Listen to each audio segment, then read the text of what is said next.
I still remember when I used to go on holiday with my friends, I would have to drink a beer, maybe two, and only then I would be able to take my t-shirt off in front of them because I was so self-conscious about the way that I looked. I've now lost 50 kilos. I feel more confident than I've ever done before, happier than I've ever done before, in control with my health, my food. And so in this video, I want to share with you how I use intermittent fasting to lose weight, feel fit, and have a level of mental clarity that other people just don't have. Let's get into it. The first thing that you need to understand is that you have been conditioned. And you have been conditioned to believe that you need breakfast. And there's an example or an experiment in 1920 that was done on baby Albert that explains how conditioning works. And so baby Albert was shown a rat, okay? And at the beginning of this experiment, it sounds a bit gruesome, by the way, this probably wouldn't be able to be done now.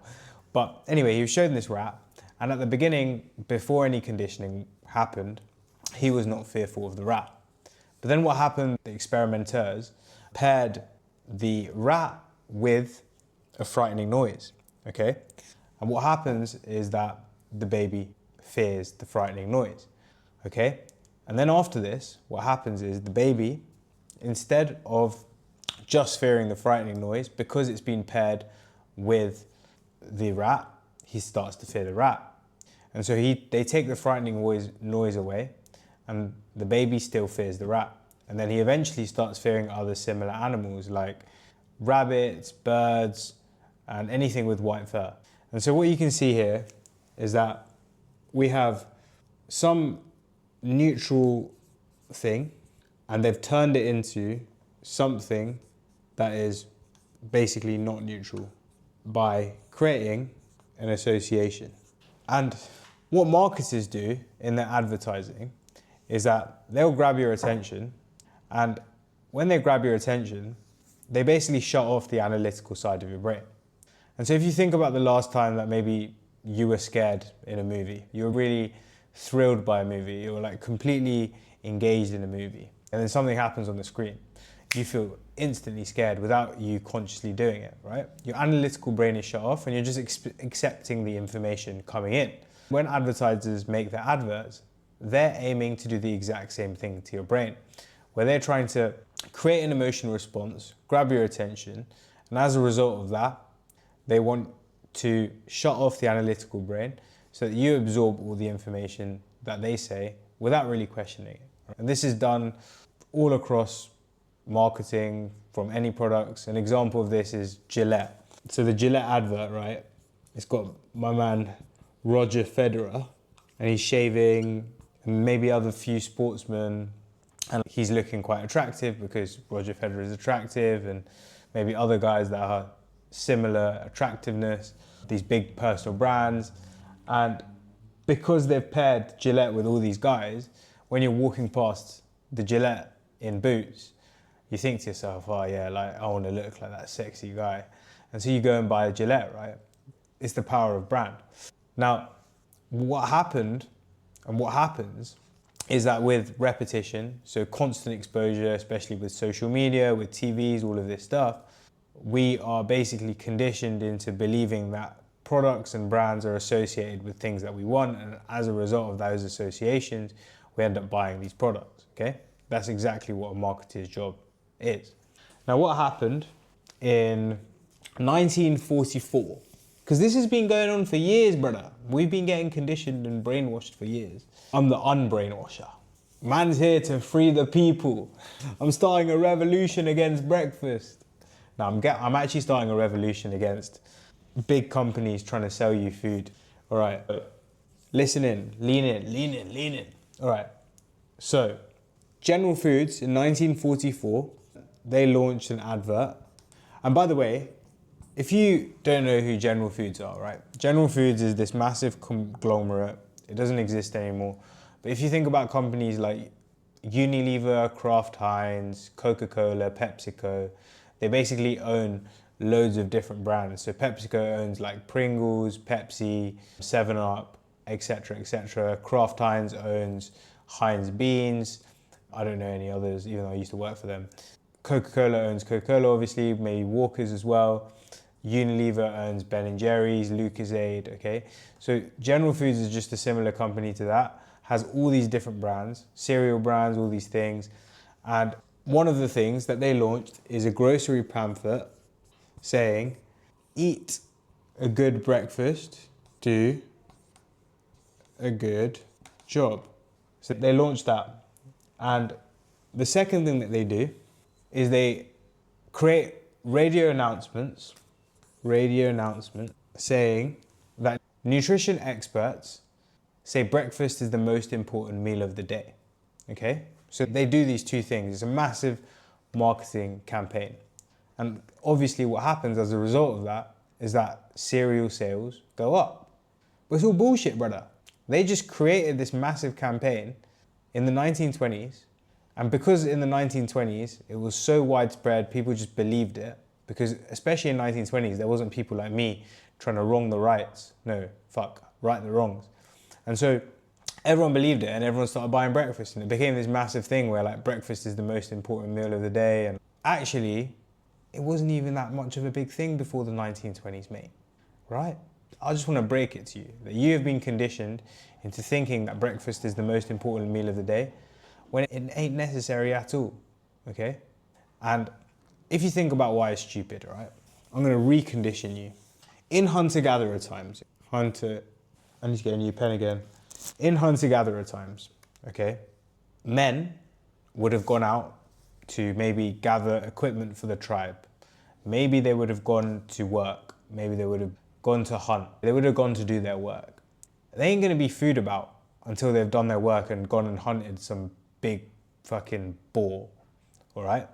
And so if you think that you need to eat a breakfast, unless you're an athlete, maybe if you're an athlete, you're probably not watching this. If you're not an athlete, you're not that active, you probably don't need to eat.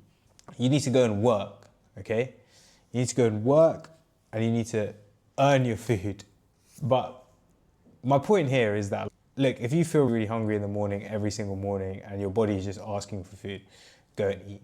But 9 times out of 10, 99 times out of 100, okay, even more than 9 times out of 10, you don't need breakfast. You don't need breakfast because you need to go work. Breakfast is just a distraction. You need to think about it. So you need to expend mental energy thinking about what to eat, number one. Number two, you have to expend physical energy digesting the food. Number three, you have to spend physical energy going to prepare the food. All of that energy could be put into your work. And so that's the first thing. It's just waste of time. Secondly, it's just a waste of calories. Because if you can just delay your first meal by 6-7 hours, guess what's going to happen? You can have a bigger lunch and a bigger dinner. Now, if you are training in the morning, just make the delay a little bit less. But you don't need to eat within the first hour of waking.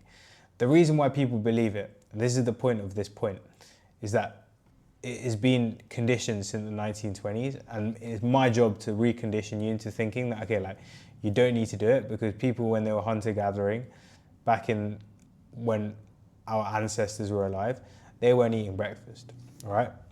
And this is bro science as well, but if your body's digesting food, surely the brain isn't getting as much energy to work on tasks, especially if you're having like a high carb breakfast, like cereal or toast. Brother, you are definitely not doing something right, okay? Because what happens, and I'm gonna try and draw this on here, but your glucose is here, and then carbs, okay? So your glucose is here, okay? And then you have a massive intake of cereal. So it goes like a massive spike up here, okay? Now at this point, you have to think, right? Your body's, bruv, why am I having so much sugar in one go? Like, this can't be right, because no one in the past would have ever got any sugar, like this much sugar in one go, or this much carbs, right? Our body's built to live in hunter-gatherer times. It's built to not have that much sugar. So it's getting this massive intake of sugar. And as a result of this massive intake, your body's, oh my God, I need to clear this sugar out. And so what happens is you have insulin that comes in here. When the insulin comes in here, right, and this is where it gets super interesting, it's like it needs to overcorrect. And I'll explain in a minute why. But your glucose level then goes down here. And so it goes below baseline. This is baseline. And so now you're operating it here. And this is why we have a crash.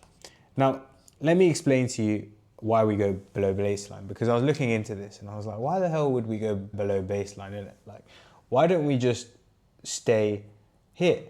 But the reason for this is because your body is not used to, or is not designed to take in so much carbohydrates, because back when we were hunter-gatherers, we wouldn't have it first thing. And so when it has all this glucose coming in, you'll actually feel your heart rate go up, okay? Especially if you eat a lot of food. Your heart rate will go up, your body's like, all right, this is a threat. I need to clear this out as quick as possible. If a car jumps out in front of you, all right, it makes more sense for you to slam the brakes really hard and stop further in front of the car than you needed to stop. In the same way, your glucose, your body is just slamming the brakes and clearing all the glucose out. And that's why our blood glucose levels drop below baseline. And as a result of that, we have a massive crash. And bruv, I used to work in corporate London in a consulting company that consults other consulting companies. So we're consulting guys like McKinsey, BCG, Bain, meant to be a high performing company. And I was going there and I used to go gym in the morning, take my overnight oats in, and I wouldn't eat them until later on in the day.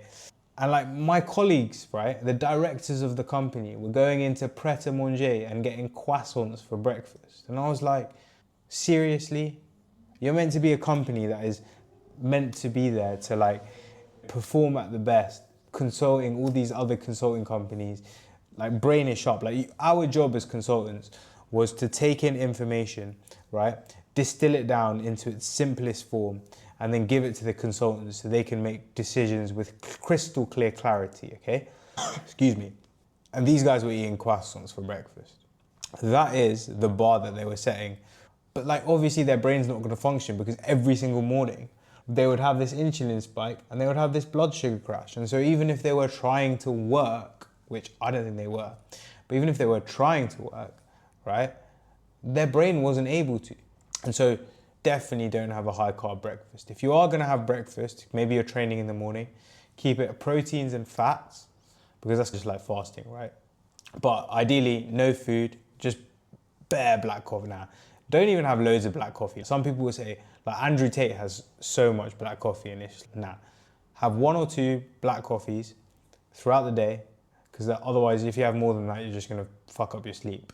But stay off the food for the first few hours, focus on your work, allow all of your attention to be consumed by your work, and then you can eat, and then you can feast. All right, so how do we implement intermittent fasting? Because you might be saying to me, brother, I get a bit hungry. Look, treat IF like the gym, all right? That's all you gotta do. Because if you go in and you've been eating maybe within the first hour of the day, and you try and fast for the first 6 hours, you probably won't be able to do it. You're gonna find it very difficult. But you're only doing that because someone else has said for you to go and do that. And so what I suggest is to treat it like the gym. When you first go to the gym, you go and do your bench press, you start with 3 kilo weights, right? Or 4 kilos, or whatever you can do. So treat intermittent fasting and treat it like a little game. So maybe this week you do 1 hour, and then you do 2 hours, and then you do 3 hours, and then you do 4 hours. And then, do you know what happens as well? After you get to 4, 5, 6 hours, I haven't eaten today. And guess what I've been doing instead? Just been working. And I've been fully focused. I went for a run in the morning, and now I've just been working.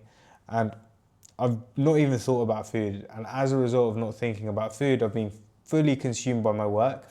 And as a result of that, my work is probably gonna be more valuable, because my attention is not split between digesting some fucking oats or some shit and the work that I'm doing, okay? So progressively overload and just do as long as possible. For me, at the moment, I wake up at around 5:30, don't eat till maybe 1:30, maybe 2. So that's like a 7-8 hour fast. And honestly, it feels great. By the end, I'm pretty hungry, and I enjoy that meal so much because I'm so hungry. Because you enjoy food the more hungrier you are. You go to some poor Donny in Africa, in Kenya, on the streets, some little boy, he hasn't eaten in a while. You give him the worst rice, my man will enjoy that rice. And when you fast, you enjoy food way more as well, right? And so you may as well do it. But more than that, the longer you fast, the more you can focus on your work, the more valuable work that you're going to do. Money is a measure of value. So you're just going to get paid more because you're providing more value to the world in the long run. Now, if you get hungry, because I do get hungry in the morning, I'm not just a robot, okay? I want to tell you about the marshmallow experiment. Now, I don't know, in the 1900s, there was a group of children, they each gave them a marshmallow. You've seen a similar thing on Haribo's advert. But basically, they gave them a marshmallow and they were like, if you can stick without the marshmallow for 60 minutes, then you'll get another marshmallow. Then they found that the people that were able to stick without the marshmallow, i.e. delay their gratification, were more successful later in life. Now, the reason for that was not because they had more willpower or discipline, it's because the people that were able to delay the gratification, guess what? Were able to distract themselves more. So it's not about discipline, it's about distraction. Oh yeah, and guess what you can distract yourself with? Work. Because the thing is, right, if you're in a meaningful job, and if you're not, then maybe you need to work on that. But if you're in a meaningful job and you're getting hungry, but you want to fast because you want to lose weight, you want to be healthy, then you may as well just focus on your work. Because imagine, first 4 hours of the day, my colleagues or my ex-colleagues eating croissants, going to get coffee, all of that stuff. I'm just getting an iced Americano, sitting at my desk, fully focused, headphones in, binaural beats on YouTube. I'm going to be like 10 years ahead of them in 6 months. And they're all older than me. And so if you want to move fast in life, it's not about doing more hours, it's about squeezing more lemon juice out of the lemon. That was a good saying. And so there's so many benefits to this. It's not just about, okay, yeah, you get to squeeze more calories in a short space of time, but the cognitive benefit of intermittent fasting is the best. And I'm in Bali at the moment, and there's entrepreneurs here, and there's like digital nomads, and some are a little bit more laid back, some are working hard. The rich guys, the guys that are making real money, they ain't eating in the morning. I'll tell you that for a fact. They're working in the morning. And yeah, like some of them have a morning routine, they might do some exercise, they might train, whatever, like I get that. Or they might meditate, which I think is great. They might do all these things, but they're not eating because they know that after eating, they're gonna feel sluggish. And so if you wanna be sharp, if you wanna be a man that is able to function cognitively at a high level, which you should be, because in the age of knowledge work, that's literally all you have, right? All you have is your brain, okay? In the age of knowledge work, your work is sitting in front of a screen, taking in information, absorbing that information, understanding it, doing something to it, and then giving that information to someone else. The quicker, more efficient, more accurately, the more effective that you can do that activity, right? The more value that you're going to provide, the more that you're going to get paid. And so if you can fast and not focus on food this whole time, then you're going to be way better. You're going to be way better at producing value for the world. Now, there is something to be aware of. There is something to be aware of because over-restriction, especially if you're overweight, will cause hypersensitivity. So what I mean by hypersensitivity is that there was a study done in 2016 by this guy called Avery, and he did it on cigarette smokers. And he found that the longer that someone abstained from cigarettes, the more that the part in their brain that signifies them craving for a cigarette would light up for these people. And it makes sense, right? It's not really rocket science to understand that the longer that you abstain from eating, the hungrier that you're going to feel. And as a result of feeling hungrier, you are going to respond to cues and triggers a little bit more after the fasting period. And so if you go to a supermarket and you walk around the aisles after you've had an intermittent fasting and you don't know what you're going to do, you might end up buying the wrong thing because your brain is literally like, fuck, I need food, I need food. And so it's so important at this point that you go in with intention. You ain't trying to intuitive eat with this method. I think intuitive eating is stupid because we have been conditioned to have associations with different foods throughout our life because of marketing, because of our childhood behaviors, because of our family, because of our environment, all of these different things. And then these intuitive eating motherfuckers are like, oh yeah, like you can just like judge and see how you feel. Yeah, like after you've worked on yourself for maybe 5 years and you've figured out how to eat and learn how to do that, yeah, you can start to intuitive eat. But at the beginning, you're going to trust your body, which has got you to where you are right now, which is perhaps overweight, perhaps not happy. And then you're going to use that same intuition to try and lose weight or get in shape. Doesn't make sense, right? And so do not try and wing it after you've done your fasting, okay? That is the worst thing to do. And that is the biggest mistake that I see people do, where like they'll say, yeah, like I intermittent fast, but then I'm not losing weight. It's probably because you're eating shit in your feeding window. And so don't stop having intention with your food just because you're fasting. Like it's not a magical bullet. It's not if you eat for a few hours, you're gonna be able to lose loads and loads of weight, right? It's not like some silver thing. It does help because you can consume fewer calories in that feeding window because it's just less time. But at the same time, still have intention, still monitor your nutrition, still have an idea of the things that you're eating. Because if you don't, you're not going to lose weight, you're not going to get in shape, you're not going to get the benefits of fasting, all right? And so there are two types of people that go to the gym: those who train, those who exercise. Those who train have a structured training program. They go in, they get stronger, they know their numbers. The people that exercise, they just go in, they don't really have a plan, they get a sweat on. The people that exercise tend to want to look like the people that train in the gym. Guess what? The people that also train in the gym probably track their nutrition and monitor it as well. And the people that exercise and go on the treadmill, they probably don't either. So if you want to look like the people that train, then just track your nutrition or monitor it at least and have an idea of an awareness of what you're eating, especially if you're coming from a place where you don't have any awareness at all. Don't think about it as something that you need to rigidly have the numbers right and make it stress you out, but literally just have it as a way of having some guided awareness, because technology can allow us to do it, right? It's like saying, oh yeah, like I'm not going to use a phone because you know what, it stresses me out if I text someone. Nah, you're still going to text someone or WhatsApp them, right?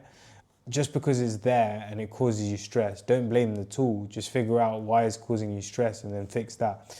And like the way that I think that I help people deal with that stress is actually have days where they track things in, but they intentionally don't have it perfect, because it proves to you with evidence that even if not everything is 100% accurate, you can still make lots and lots of progress, all right? And so practice that imperfection, and that will help you get over the stress of having everything perfect, because it really doesn't make a difference when you're 80% accurate and you're just tracking everything in.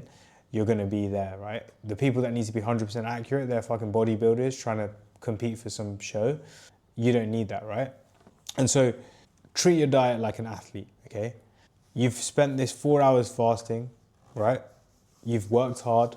You've focused on your work deeply without any distraction, digesting food, thinking about food, having some fucking golden nuggets with semi-skim milk, slowing you down like the fucking croissant motherfuckers in the consulting companies. You've got ahead already. You're not gonna now ruin it with a fucking baguette or some shit, some Tesco meal deal. Nah, 50 grams of protein, 600 to 1,000 calories, depending on your size and where you're at. Make it pretty filling so you don't have to snack in the afternoon. That's the other thing that consulting mofos do as well, bruv. You go to the office and they're like, oh, I need a chocolate at 4 p.m, pick me up. Yeah, that's because your job is fucking soul sucking, mate. When you actually just find a job that you enjoy and you find meaningful, you don't need a 4 p.m. pick me up. You don't need a 4 p.m. coffee. You shouldn't drink coffee at 4 p.m. because it's gonna fuck your sleep anyway. But like, you don't need these extra things outside of you to make you happy inside. Like, you just enjoy life. And so have a good lunch. Maybe train afterwards if you have flexibility. If you can't, then go for a little walk just to help that digestion. And then you're not going to be hungry until dinner time now. And so what you can do is basically do like another mini fast, right? Where you just don't eat from, say if you have lunch at 1, from 2 till 6, you just don't eat. And those 4 hours, you can like work again or go for a walk or do whatever you want, but you're just again not focused on food. And as a result of not being so focused on having the chocolate to have my pick-me-up, well, guess what? You end up doing more of the shit that you actually enjoy, and that's what makes life a lot more meaningful. Make the food high protein, single ingredient, all that stuff. That's it for this video. This is how you fast. This is what helped me and the routine that helped me lose 50 kilos and become the best version of myself. Remember, you are the person that you want to be. Peace.